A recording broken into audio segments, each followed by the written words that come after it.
Welcome to the Adventures in CRE Audio Series. Join Michael Belasco and Spencer Burton as they pull back the curtain on everything commercial real estate and introduce you to some of the top minds in the industry. If you want to take your skills to the next level and be part of a growing community of CRE professionals across the world, this is for you. Hello and welcome back to another episode of the A.CRE Audio Series. We're joined today by guest Allison Weiss, as well as A.CRE Head of Recruiting, Tucker Wells. Allison and Tucker, great to have you both on the episode today. Great to be here. Thanks, Spencer. Yeah. Now, most of you already know Tucker, and so maybe we'll focus on Allison and her background. So Allison is the founder and head of CRE Recruiting. Her background is in recruiting, 10 plus years in that space. Based in LA, Allison? Based in LA, but I'm taking a little momentary digital nomad adventure, quarantining from some other places around the country. So today I'm in the Outer Banks in North Carolina. No kidding. Wow. Yeah. That's well, good. And so it's great to have you on. Anything that you would add to your mini bio that I missed here? Sure. So I think I'm just overall a people connector. I care about helping people build companies and build careers, specifically in commercial real estate. And I've been doing that for the last 7 years in the industry and 10 years overall. Great. So the reason why we asked Allison to come on, besides the fact that her knowledge is second to none in this area. Her insights are incredibly valuable. But she joined us as a volunteer interviewer on a mock interview session that we did with Georgetown real estate students. And the feedback we got from Georgetown students that she was phenomenal. She provided just really good insight into ways that they could improve their interviewing. And we got to bring Allison on because she's going to offer some really good advice. And so with that, let me set up the topic here, Allison, if I may.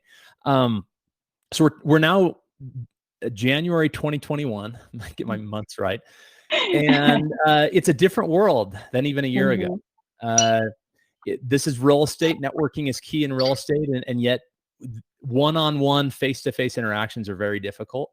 And so what we want to talk about today is how does one stand out in 2021, both from a personal branding standpoint, as well as from a marketing or a personal networking standpoint. So that's a topic. Maybe the first question to you, Allison, as you think about networking in 2021, how is it different from networking even a year ago?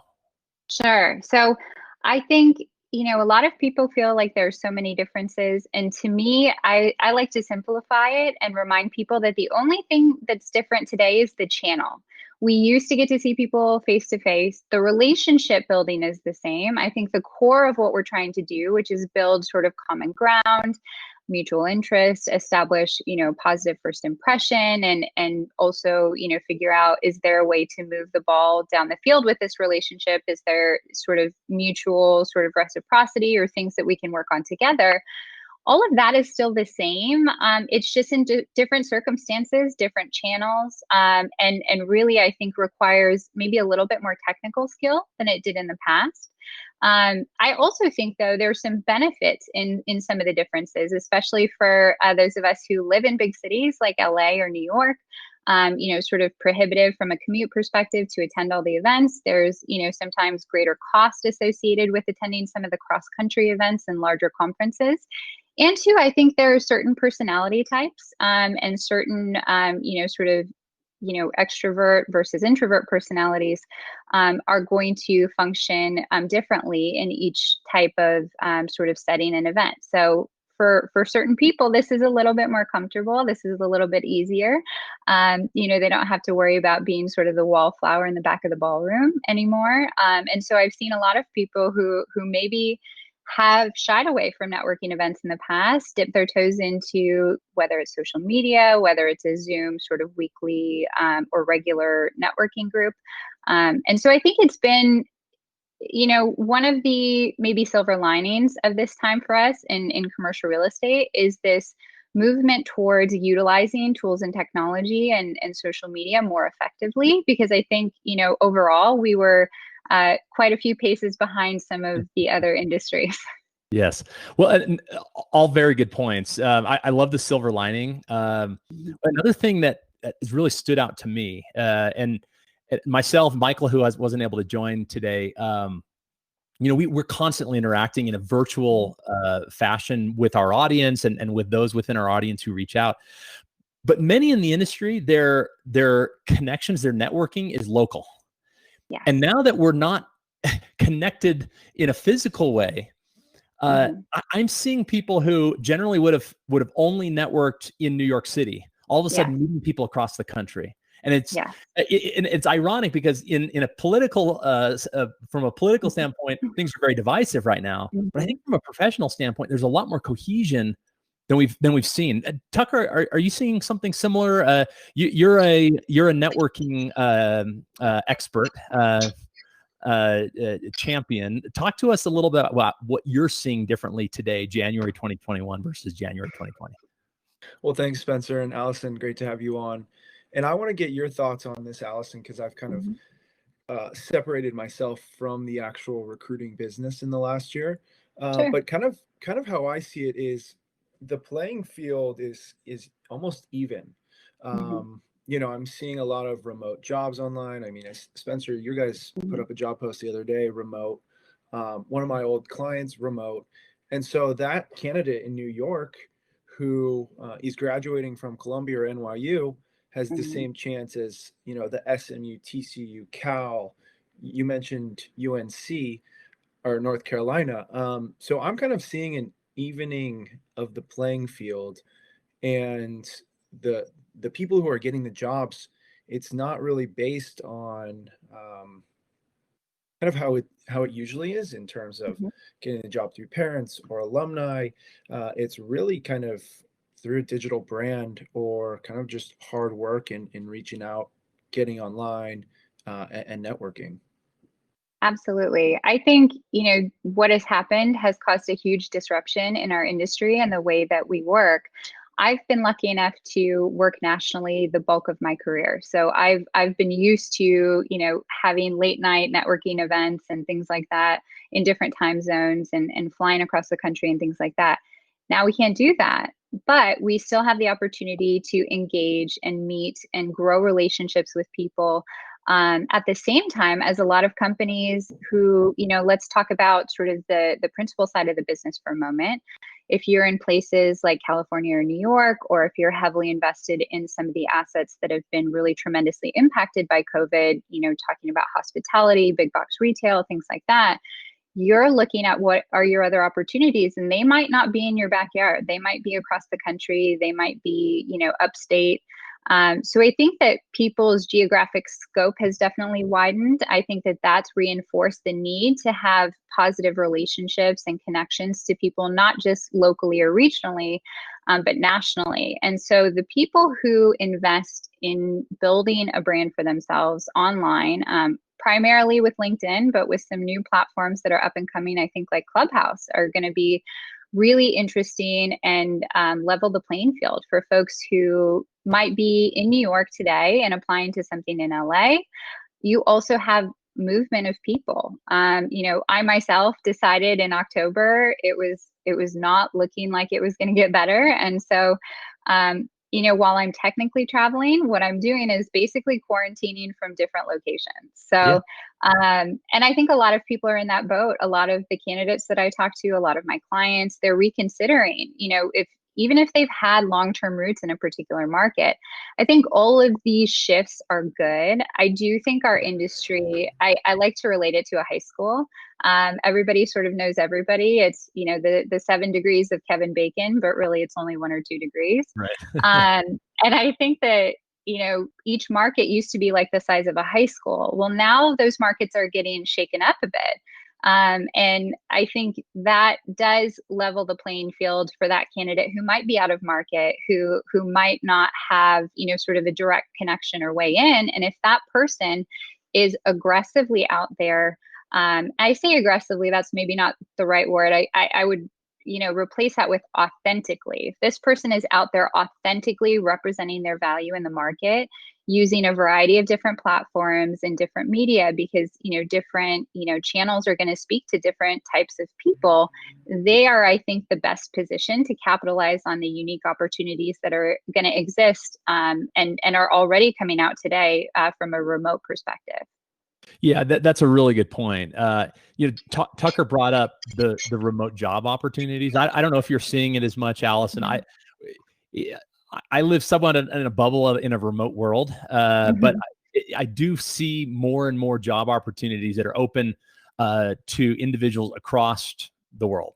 And what's incredible as we manage this job search right now, I say manage, so I'm at Stablewood Property. That's what I do full time, and we're a fully remote company, right? And so we have job openings. One happens to be an acquisition manager. And what's unique to it versus in other places that I've been is we're looking at candidates all across the country, and so you now have someone in New York who went to Columbia, as an example, competing against an individual at a completely different part of the country for the exact same job. And that hasn't been typical. And to me, that reinforces the importance of developing a personal brand that stands out. Like, what makes you different now? Not just the fact that you're in New York, and so there's you're only competing against that pool of job seekers. You're competing against everyone. How do you stand out? So let's talk a little bit about personal brand. What do you view as the one or two most important components to building a personal brand that makes you stand out in a positive way?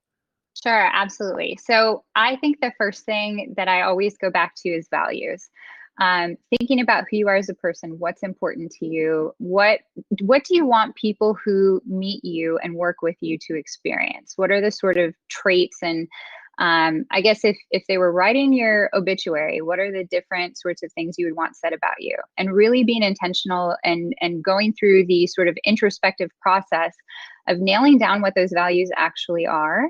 One of the values that I really treasure is community. And so I look for opportunities to build community with people online and to introduce people to one another and make connections. And so I think at the heart of a lot of what I do from a recruiting standpoint is creating community within companies, within groups of people and things like that. So I think going through the process of evaluating what your values are and don't make a laundry list. There's actually a great resource that maybe we can link to in the show notes that I put together that's just a list of different characteristics and traits and values.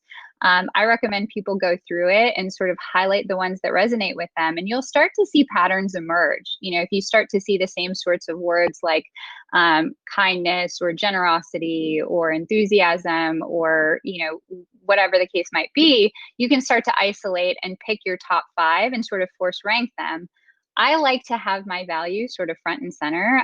When I had a setup in an office, I had them on a Post-it note on my monitors. So whenever I was in a challenging conversation, I wanted to, remember my values. And, one of my values is kindness. And so it's really, it's really a good thing to have in front of you, because, if I want to create an experience where people perceive me as a kind person, it's easier to be that person and show up in the world as that person if I have that reminder. So one, figure out your values, and we've got like a little tiny worksheet that you can do that with. And then the second thing I think really is to figure out your own unique voice and some of your stories. There are a lot of key stories that we have that I think sort of assemble who we are as a person, and a lot of them are probably tied to those values. One of the reasons I feel so strongly about community is that I grew up in a military family. I went to 3 elementary schools, 2 middle schools, and 2 high schools. So I lived 13 different places before I was 15. And so for me, I latch on to community, and community is so important for me because community and sort of consistency in community for me was absent for the better part of my formative years. And so a lot of people might have had similar or different experiences that have really galvanized them towards their values. Another value that I see a lot of people sort of identify with is hard work. That resonates with me. And I think about, growing up and playing sports. I played softball and I played basketball. And I remember when I was 13, I was playing on an AAU basketball team. I was a point guard. I was 5'1". I was short and I was fast and I could go up and down the court. And then within 6 months, I grew 6 inches. I was all arms and legs. I would like run and fall down and foul people. And it sort of, destroyed what I thought about myself as an athlete. But what my dad always said was that no matter what, there are always going to be people who are faster than you, who are stronger than you, who are better than you from a skill standpoint. But you can outwork people, you can out prepare people, and you can, approach things with more heart than the most talented players. And so those sort of two stories, I think, encapsulate, those are some values that are really important to me. And those are some pieces of, sort of my life, makes me a little bit more human. Those are also the things that take a little bit of vulnerability to share. It also takes some practice. I would encourage people who are trying to work on storytelling and figuring out sort of why they are who they are and how they show up in the world and what their values are, is to go through that values exercise and then start thinking back to each of those words and like, what's a story or what's an experience that you had that really helped to solidify that particular value or concept for you? And then just practice telling it. But those two stories, that's definitely not the first time I've told those stories. But those are the things that people remember about me. It's not always, the LinkedIn advice I provide. It's not always the resume review or whatever. A lot of people remember the more human parts of who I am in my story. And I think that people can identify with that. They can find common ground with me. And because I've shown up in a vulnerable way and I've shared about myself, and I've done it in a productive and constructive way. And obviously there's a difference. There's definitely TMI on the internet, and we know that. But the more you can harness your story and your values, I think the more powerfully you can show up and the more, visible you are to the people who need you and need your help. Yeah, that's great advice. And I have now this visual of Allison's computer, and it's got sticky notes all around the side. All different colors. All the different colors with your value. Yeah. I love that. And I was fortunate in going to grad school. There's an application process, especially if you want to get into a competitive school. And that process forces you to look inward and say, who am I? Where have I been? What do I want to accomplish? And really that's that value exercise that you described. And then you have to develop stories that link your values to to your values. I love. Now let's move the ball down the court a little bit though. So let's imagine someone goes through this exercise. They've got their sticky notes up on their computer and they've got some great stories that they've rehearsed in the mirror. They're ready to tell those stories and to share their values. How do they do that, especially in a virtual setting? How do they get in front of people so that they can share those stories, so that they can convey those values? What's some practical advice for folks who want to get out there now, begin to network and share their brand with the world?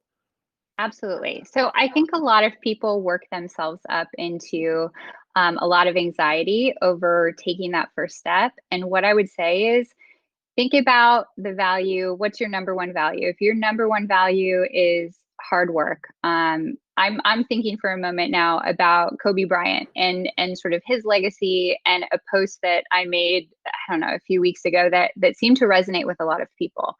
So hard work is a value that I hold, is a value that I see consistently with a lot of the high achievers in our industry. And so, okay, who really demonstrates that for me? Who's a person that really has sort of, is one of those virtual mentors? It's not somebody I've ever met or ever had the opportunity even to watch in person, unfortunately. But it's somebody whose career I followed, whose life has sort of, demonstrated lessons for me. And so I wrote about how I felt about Kobe Bryant, and the different lessons I could take away from Kobe Bryant's life. And I think that's a really good place to start. Who's a person that you admire, who you have that shared value with?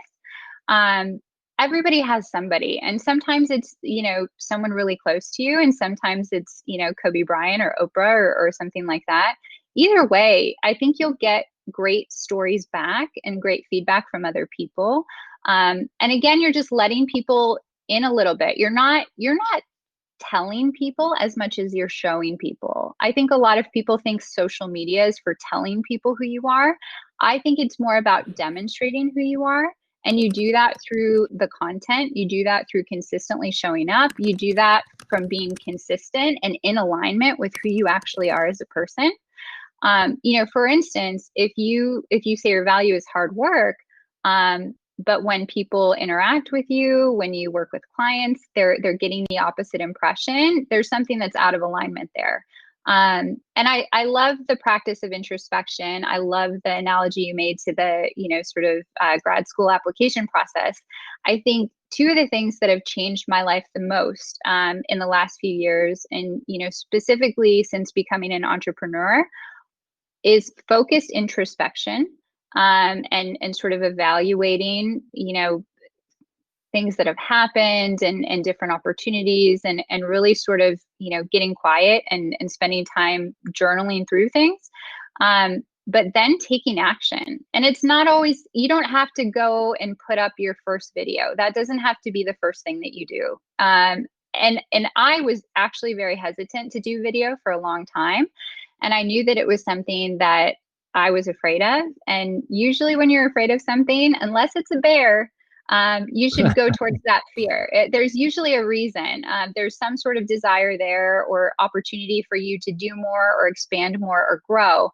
And so just over the last maybe year and a half, I've really gone and done a lot of videos, because I do think that for me, one, video works well on certain platforms. And, as you guys are using YouTube and video heavily in your business. It helps people, again, to understand more quickly who you are. And that builds, what I call sort of the know, like, and trust factors, right? People do business with those that they know, like, and trust. And if I can more quickly get people to that point of understanding who I am as a person and what I care about and what I'm driven and motivated by, I'm more likely to find my people, from a client perspective, from a candidate perspective.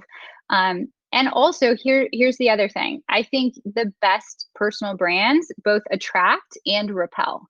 They attract the people who are the right fit, from a client perspective. They also repel the people who are out of alignment with the values that you have. And so I think if you're communicating and you're intentional about your communication, and you take that first step, and then you just start to show up more consistently. On LinkedIn, you truly only have to, post, I would say as a beginner, maybe once a week. Challenge yourself to do it once a week. Set a goal, say I'm going to use LinkedIn, focused for the next 20 minutes. I'm going to either share my own content that I've, sort of prepared, or I'm going to share someone else's content.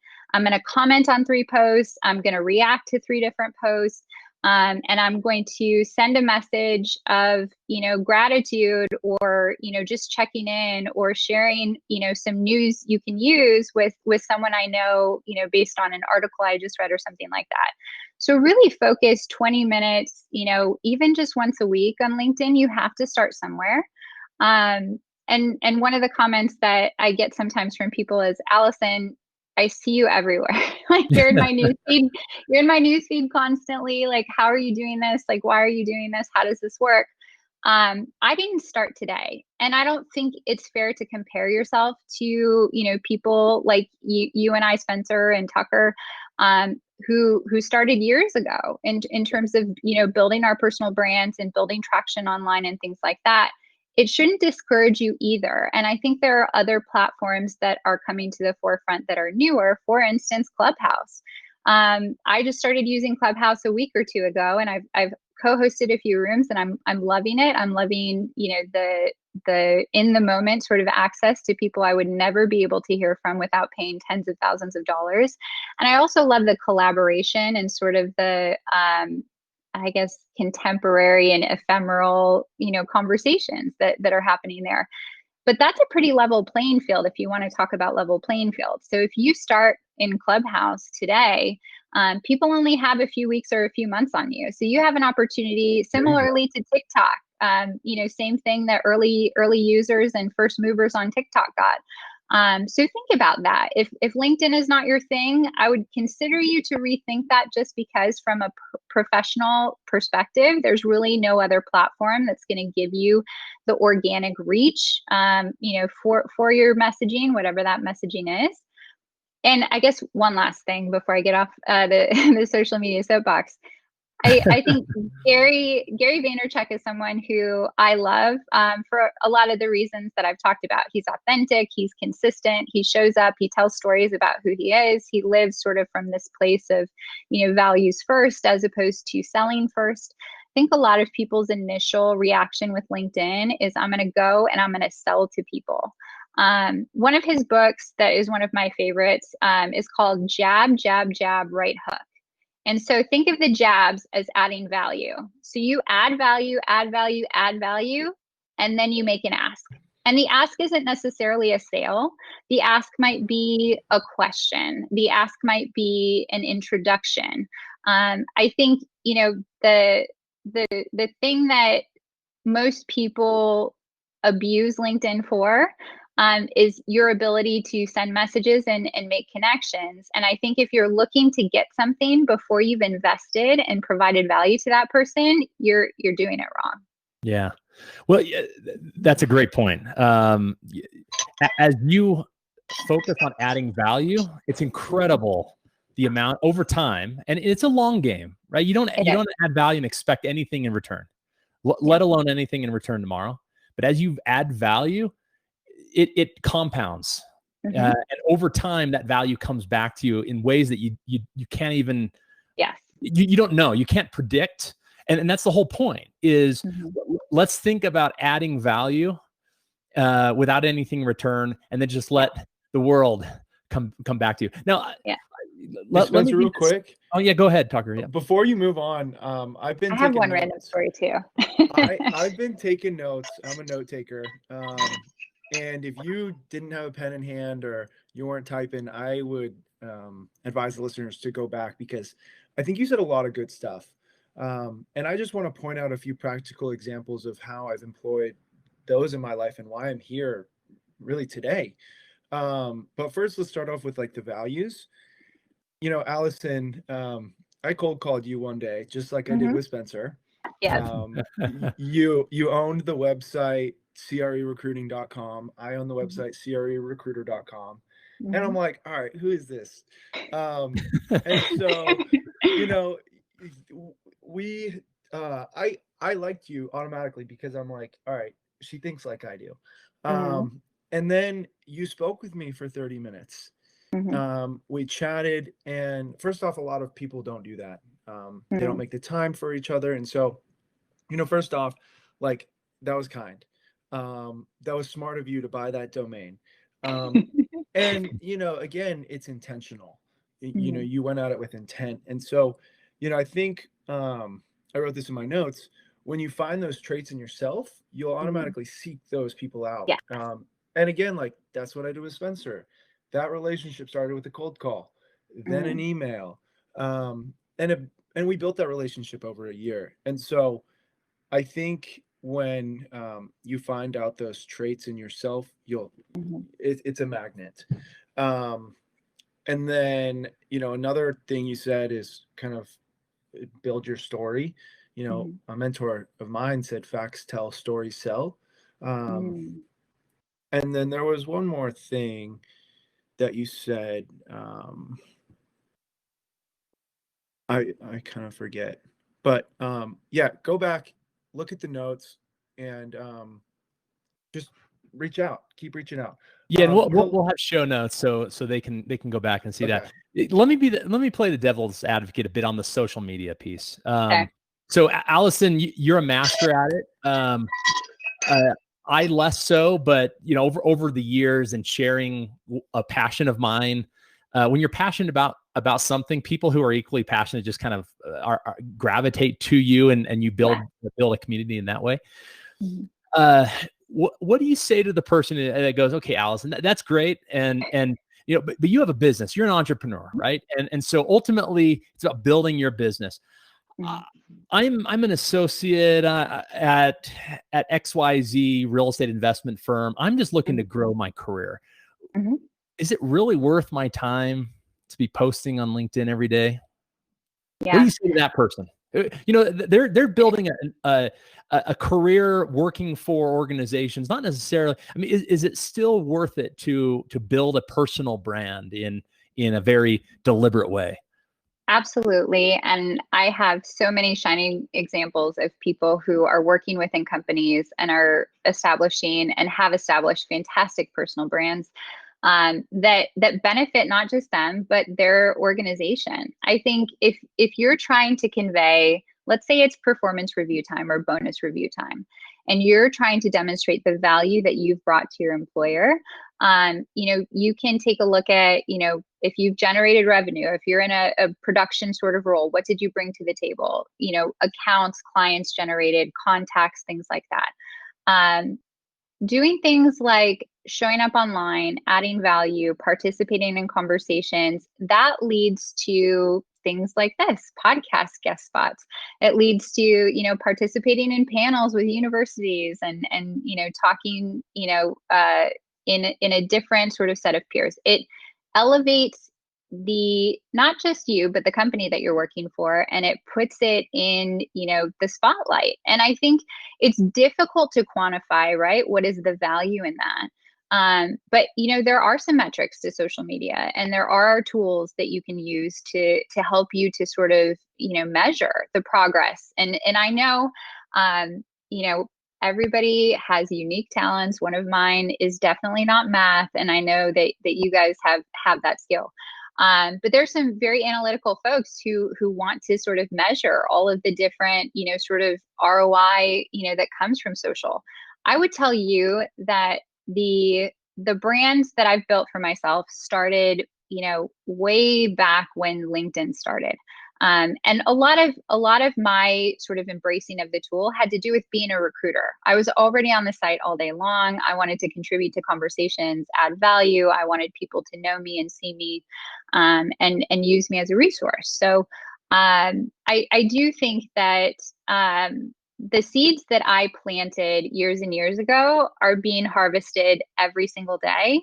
And what that does ultimately is, and what it has enabled is really me never having to cold call anyone. If I do reach out to someone that I haven't spoken with before, I generally can get to them through any number of connections. And some of the people that I'm connecting with, I have 300, 400, 500 connections with.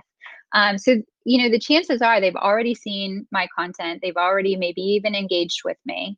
I got a cold call yesterday from somebody who's been following my journey for the last several years, and now it's the right time for him to leave, a career in an institutional environment. And it's like this unicorn person that I would be, lucky to place and work with. And that's not something that happens overnight. But I think there's tremendous value in starting today. And really investing in the future. You don't know. I knew to some degree that I wanted to be an entrepreneur, but I didn't know how that was going to, happen for me, truly. And when I realized that I was no longer in love with, sort of the environments that I had been working in within commercial real estate, there was a piece of me who thought, what if this is just not the right industry for me anymore? And what I realized was, I love the industry. I love the people. I love, the dynamics. I love that I'm always learning and always challenged, and I will never be the smartest person in any room. And that for me is thrilling because I'm as much of a student as I am a teacher. But I feel like you never know where the road is going to take you, and you never know who's going to be along that journey with you. And the connections that I've made through social media, the friendships that I've made through social media, my clients are people that I want to, go have a beer with, and go to a football game with, and all of that. And I think you can't really put a dollar value on that. You can't really put a time value on that. I think it's just priceless. And I didn't know it was going to work out this way, but I'm really glad that I did the work. And it really was small amounts of work. It was 5 minutes here, 10 minutes here, commenting, introducing two people, and it's just a snowball sort of effect down a mountain. Yeah. Let me reinforce that because there is a perception, and I think it's wrong, that social media networking, not general networking, but social media networking, personal brand management is the area is meant for and best for entrepreneurs and those who have a track of I'm going to work for a company all my life. Don't need to worry about that. Don't need to spend time on that. In fact, I've had coworkers over the years that they don't even have LinkedIn accounts today because they're like, it doesn't matter to me. And I just have a different view. I shared this with you, Allison, before we started. I took a class, one of the more impactful classes during my grad school education. I did a master's in real estate at Cornell, and a class that wasn't even real estate related. Probably the most impactful class I had, taught by Professor Mona Olson. If you're at Cornell, and if I'm not even sure if Dr. Olson still teaches, but if she does, a phenomenal class. And one piece of advice, and I'm paraphrasing the advice, was it doesn't matter whether you're going to go into business for yourself or you're going to go work for someone your entire life. Treat your personal brand, treat your networking as your own personal business, right? So your career is your own personal business. Treat it like that. Market, have strategy around who you are and what you want to portray to the marketplace. And Allison's advice around introspection, understanding your values, creating stories to tell those values, like that was incredibly valuable for me and really has guided my career since then. And I can provide hundreds of examples of the unintended consequences of me simply treating my career like a business. Yeah. And it happens right now where I'm in a startup and a business that I'm a part of as a partner, and it's more entrepreneurial. But even before I was truly entrepreneurial, the benefits I saw, and they compound, but as the years went by, the benefits I saw almost every single week, just simply by saying, you know what, my personal brand matters. And I'm going to go out and communicate that personal brand to the world, whether it be through social media or through a blog or through video or through one-on-one connections. So we're running low on time. I want to make sure that we go full circle on this. So we talk social media in a virtual setting. And an individual wants to build their personal brand, communicate the personal brand, interact with like-minded individuals outside of kind of the ones that you've mentioned. Are there other ways that they can do that? Yes. So I would love to just give an example from my own sort of experience. I looked around a few years ago and I went, where are all the women like me in commercial real estate? And to be fair, there are not as many of us. That's something we're working on, and that's something that's very near and dear to my heart. And so then I looked to see, okay, what are the other women's commercial real estate groups that are out there? And there are a handful of groups. And so I took a look at all of my different options and sort of explored them. And nothing exactly sort of fit right. There was nothing that I was really excited, and to do. And I really wanted to be more involved. I wanted a close group of female friends and colleagues and people I could, refer business to and sort of learn and grow with who had similar perspectives. And I realized I couldn't find what I wanted. And so to me, I was like, who do I know who I want to spend more time with? Are there people that I've met at networking events who I had a great impression of, or people that I've, maybe had conversations with? Who are those people? And so I made sort of a short list and I reached out to those people and I said, listen, this is how I'm feeling. I really would love to have more strong, female leaders within commercial real estate. in my, sort of circle. And I would love to be able to refer more business, specifically to women and, have, fun events and, do things together and all of that. And so I reached out to a handful of those people and said, this is what I want to do. Think about who who you can talk to, who feels similarly, and let's all get together and talk about what that might look like. And so that was like a year and a half ago. And, it's a small group. It's 10 of us, but the things that we collaborate on together, the conversations that we have, we alternate between having happy hours on Zoom, of course. We used to do them in person. And then professional development, getting different speakers to help grow us and stretch our knowledge. We've done everything from personal branding and social media to, we're starting to look at, bringing in someone to talk to us about multifamily investing. And I couldn't find the community I wanted to be in. And so I helped to create it. And it was not an opportunity for me to find a group of people that I could boss around, but a group of people who were like-minded that I could collaborate with, who I wanted to promote as much as I, want to share my own stories. I want to talk about their stories even more because I think they're incredible. And so I think if you don't find exactly the right spot for yourself online, or in a Zoom networking group, there's nothing stopping you from doing what I did. It's very simple. I'm happy to have a conversation with anybody who feels, like they don't have their, sort of tribe within the industry. I'm happy to help you. And some of those amazing leaders and women in my group have gone on to, sort of launch and create groups specifically to bring the Latinx community together, to bring the Asian community together, all within commercial real estate. So it's sort of one of those things that just sprung out of the idea of wanting to have more female friends in the business who sort of had similar perspectives. So if you don't have your home, make your home and invite people into it. That to me has been like one of the most rewarding experiences of my life. And it was a little anxiety provoking because you're sort of holding out your hand and saying, I feel this way. Do you feel this way? Do you want to be my friend?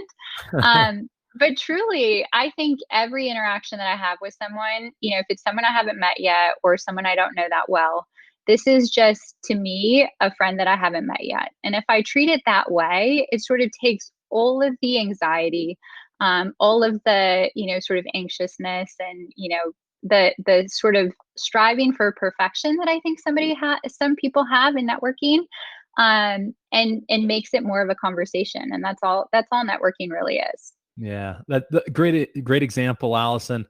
Thank you for joining us. Tucker, thank you as well for your insights today. And to our listeners, this has been another A.CRE Audio Series. We're thankful that you watched and you got something valuable out of it.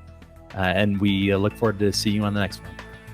Thanks for tuning into this episode of the Adventures in CRE Audio Series. For show notes and additional resources, head over to www.adventuresincre.com/audio series. Would you like to learn real estate financial modeling in a matter of weeks and do it with zero guesswork? If so, the A.CRE Accelerator is for you. The Accelerator is a step-by-step, case-based program designed to teach you exactly what you need to know and in the order you need to know it, so you can gain both the knowledge and experience to take your career to the next level. To see if the Accelerator is right for you, go to www.adventuresincre.com/accelerator.